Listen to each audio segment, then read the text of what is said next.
This week, we're talking about official internal policies. You are listening to Love Your Job Before You Leave It, the podcast for ambitious, high-achieving women who are ready to stop feeling stressed about work and kiss burnout goodbye forever. Whether you're starting a business or staying in your day job, this show will give you the coaching and guidance you need to start loving your work today. Here's your host, career coach Corey Lynn. Hello, hello, hello. Happy Wednesday. I took a bike ride this morning. It felt so nice. I'm so excited to be back into taking bike rides as an adult. I definitely rode bikes as a kid, kind of like, most people did, at least where I grew up.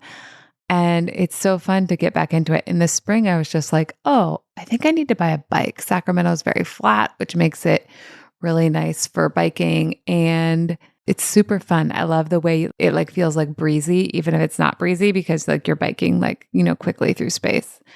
Very enjoyable and, also can be inspirational. So if there's something you used to do as a kid that you haven't done as an adult, but you'd like to get back into, maybe give that a try, or you could go rent something if you don't want to make an investment, like buying a bicycle. Another one I think about is rollerblades. So if you wanted to rollerblade or roller skate, you could go to a roller rink. You don't have to buy the new equipment. You can just try it out and see if it's something that still feels really yummy to you.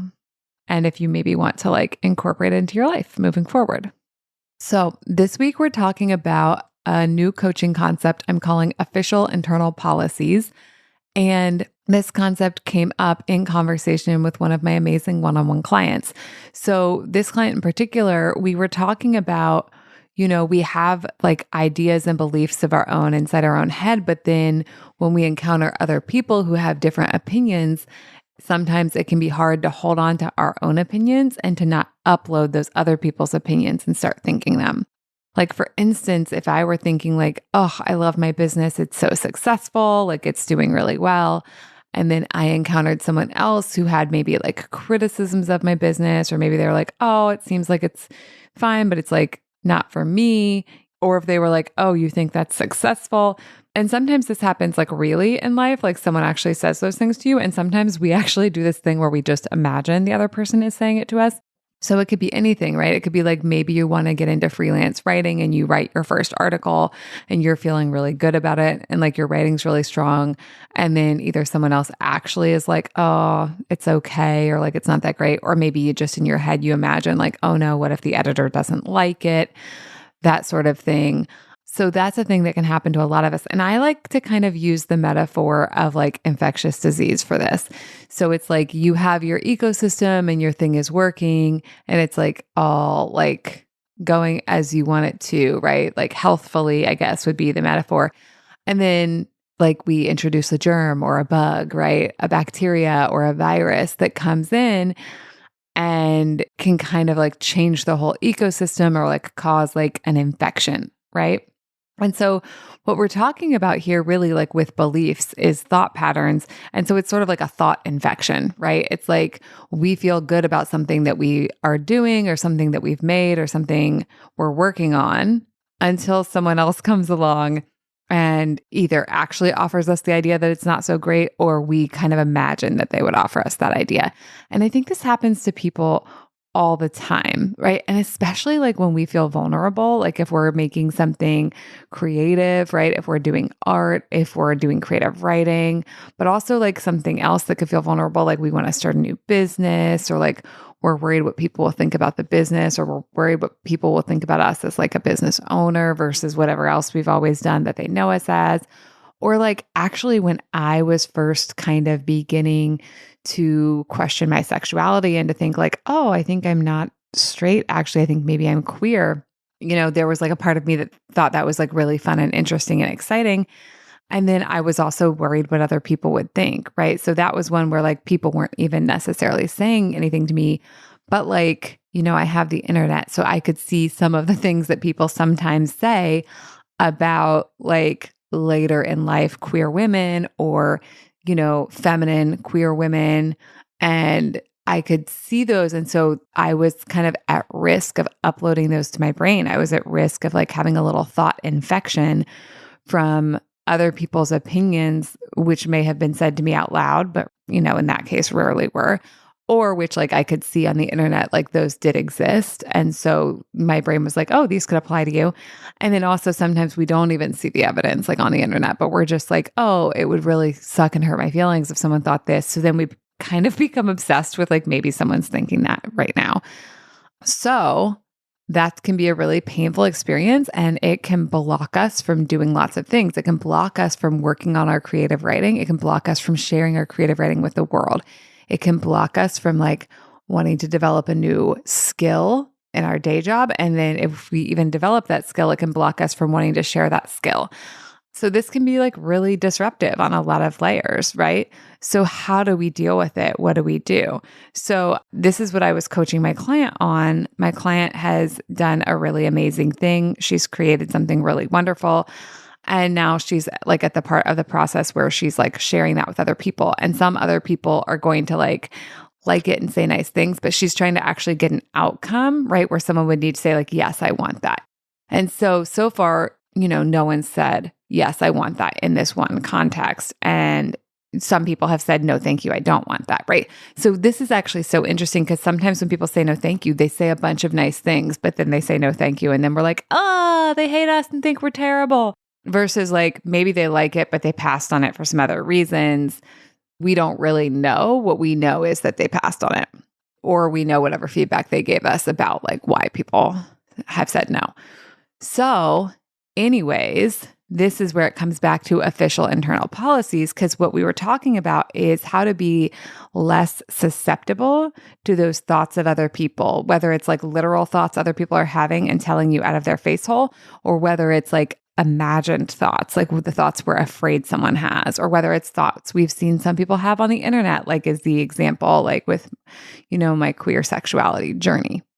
So basically, what an official internal policy is it's you getting clear in writing what your official stance on the thing is, right? And what I like about this is it's kind of like taking a page out of like a kind of more corporate playbook, right? It's like when you work in a corporate company or you work in a business, even if it's not corporate, maybe it's a smaller business, like they have like a brand and they have like official statements and they have official positions on things. And often as people, we don't like develop our official positions. We're just kind of like, well, I think this or I think that. And there's nothing wrong with like the I think this or I think that. But sometimes if we know that we're going to be susceptible to the thoughts of others, it can be really powerful to have an official internal statement that you can go back to and review and remind yourself of when your brain is trying to become infected with that other person's thoughts, or when your brain is like trying to upload, an imaginary point of view that it's afraid other people will have. Okay, so like what's an example of this? So in my business, I do sales, right? Like I sell coaching, right? I deliver the coaching also. That's the part I really like, is getting to coach people and getting to talk about coaching ideas. But since I'm the only person in my business, I also do the sales, right? I do the marketing, I do the sales. And so my thought about sales that I want to have, my official internal policy, is that sales is just me having a conversation with another human being to see if it's a good fit for us to work together, and to see if it's a good fit, like if the tools that I have and teach can help this person get what they want, right? That feels really yummy to me. That feels really aligned. It feels really good. It doesn't feel like, oh, I'm like a salesperson who's like just selling to sell, right? It feels like I'm just a human being having like loving, connected conversations with potential clients and with existing clients, right? Because sometimes I sell things to people who are already my clients. But a lot of people could have other thoughts about sales. And if you get on the internet, a lot of people do have other thoughts about sales. And even if you didn't get on the internet, like my brain is so creative. So it could imagine all kinds of negative thoughts that people could have about sales. So if I want to have a good experience of sales, it's really beneficial of me to create my official internal policy. And then second of all, to stay in touch with it instead of getting like distracted by and attached to any thought that someone else offers or any thought that the internet might offer or any thought that my brain is afraid someone might have of me or afraid someone might have about sales, right? So for an example, like somebody else could tell me like, oh, I hate sales. It's so hard. So they're offering me that policy. And then part of what I can do is say like, I don't think I want that policy. It doesn't match my official internal policy. So I'm going to say, thanks, no thanks. I'm not going to adopt that policy. I'm not going to become infected with that thought pattern, right? Or like I could be on the internet and people on the internet could be like, oh, sales is so sleazy. Like it's so manipulative. I don't want to upload that thought either. I don't want that to be my point of view because sales is something I do and it's something I'm going to need to continue to do if I want the business to stay in business.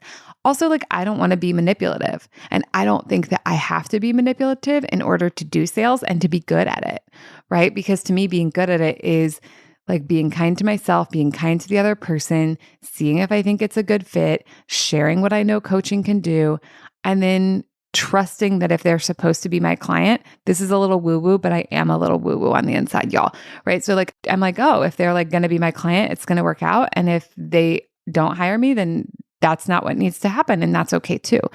To me, that's not manipulative. That's a lot of like just showing up and communicating honestly and authentically.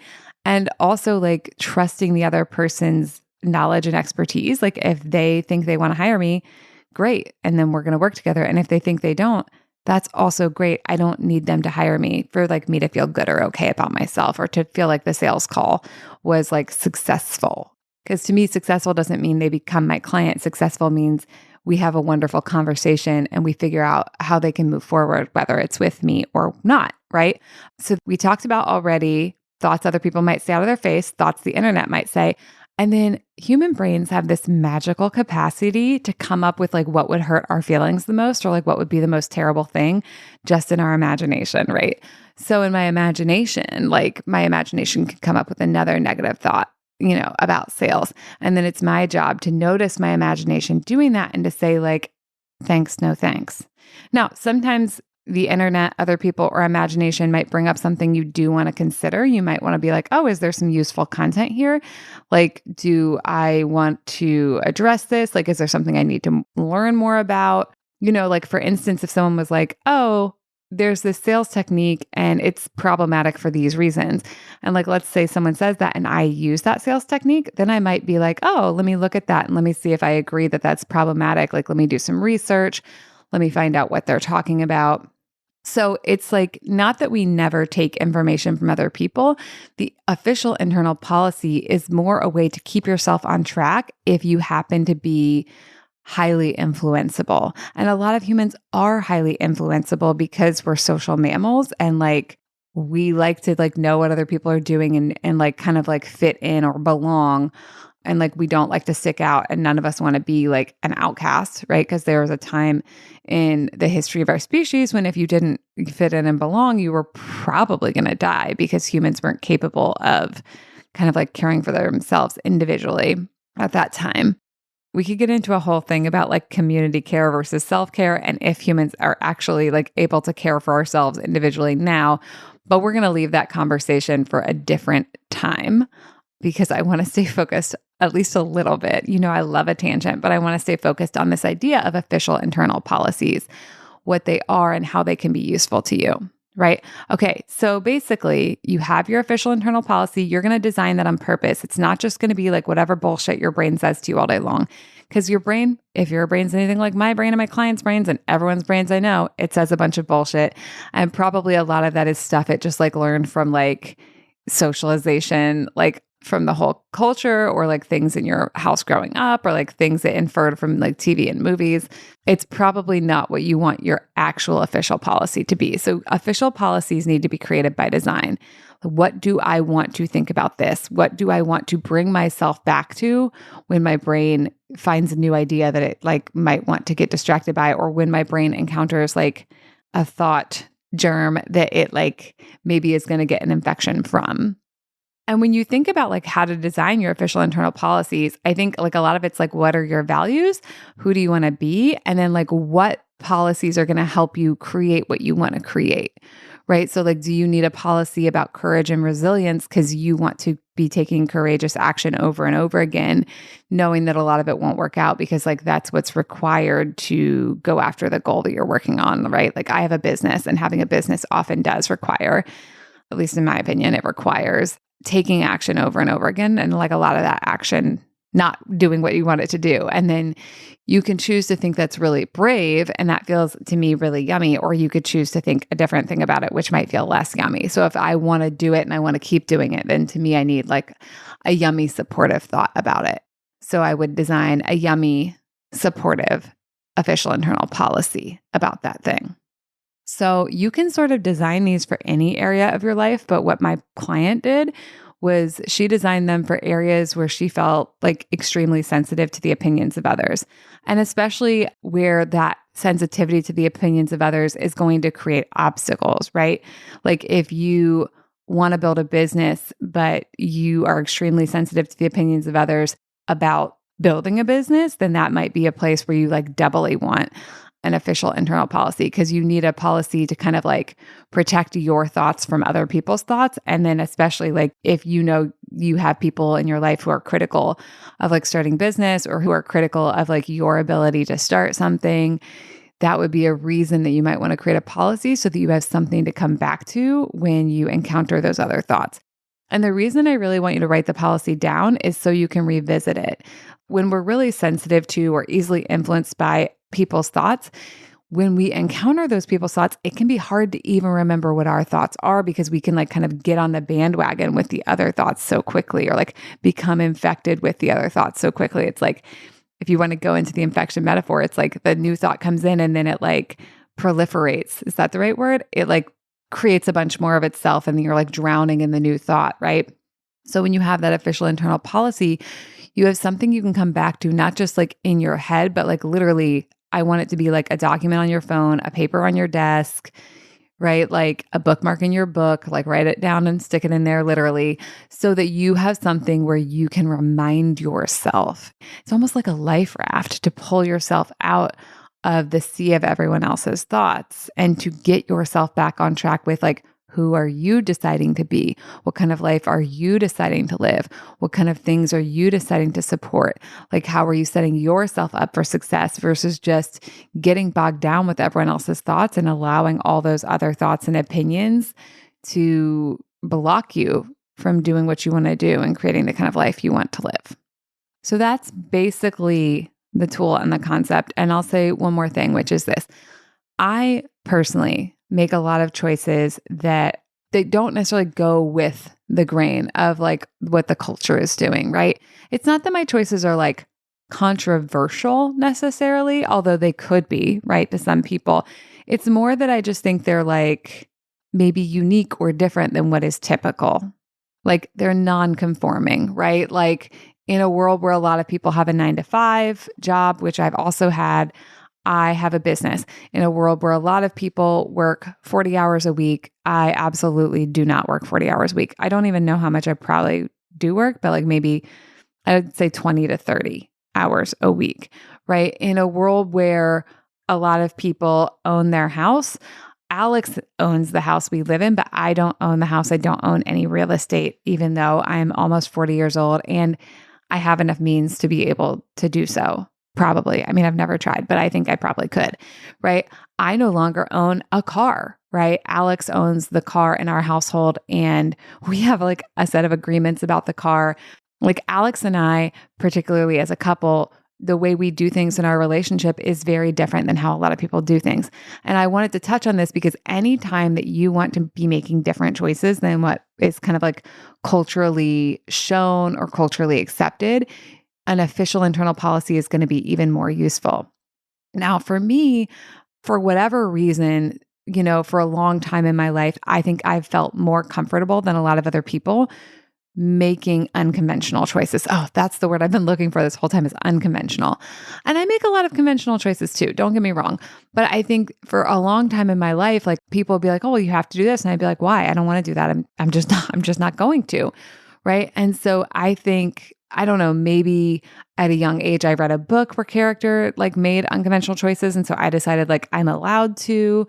Maybe it's because I went to public school later than other people. Like I was homeschooled for a few years. And I feel like some of my childhood was like a little bit feral, which had its own difficulties. Let me tell you what, when you start public school or like any school, right, at second grade and you've never been in a classroom before and you don't know the rules and you don't know like the things you're supposed to like just know to do, that can be very fucking uncomfortable. So there have been drawbacks also, but I've had this ability, this mindset, this like, well, what if there's a way to do it? And if it's not conventional, that's okay. Like maybe it could still work. I've had this for a long time and I think it's worked out really well for me in helping me design a life that really, really delights me versus like living a life that kind of matches what like I'm quote unquote supposed to do.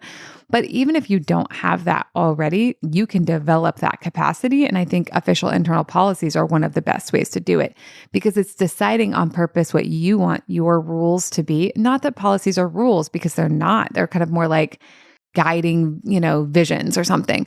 But it's deciding on purpose like what policies you want to live your life by. Because a lot of us are living our life by like whatever unspoken policies we've absorbed from our culture, from our parents, from TV, from movies. And a lot of times those unspoken policies have nothing to do with the kind of lives we want to live and the kind of careers we want to build, the kind of relationships we want to enjoy. So I would invite you to pick an area in your life where maybe it's like feeling a little funky. It's like not going 100% the way you want it to, or like you're feeling really sensitive to the opinions of others. You're feeling like you're having a hard time getting out from under like those societal expectations, and write down what the societal expectations or like, current policies are, and then write down what you want the policies to be. And then whenever your brain takes you back to the one, just remind yourself like, oh no, we've had a policy update. Like we're doing this now, and see what changes when you do that. All right. That's what I have to teach you today about official internal policies. And I also want to say I have room for a few one-on-one clients, and I have room for some additional people to join the fall cohort of SAF. And if you join either of those coaching programs, we can talk about your official internal policies and we can set those up to be really powerful for you and help you create and enjoy your satisfying as fuck life and career. And I would love to do that work with you. And the first step is just to hop on a consult call with me and we can talk about what's going on in your life and career, what's working, what's not working. And we can see, like I was talking about earlier, if coaching with me and my programs is a good fit to help you get more of what you want. All right, that's what I have for you. Have a great week and I'll talk to you next time. Bye. Thank you for listening to Love Your Job Before You Leave It. We'll have another episode for you next week. And in the meantime, if you're feeling super fired up, head on over to CoreyLynn.com for more guidance and resources.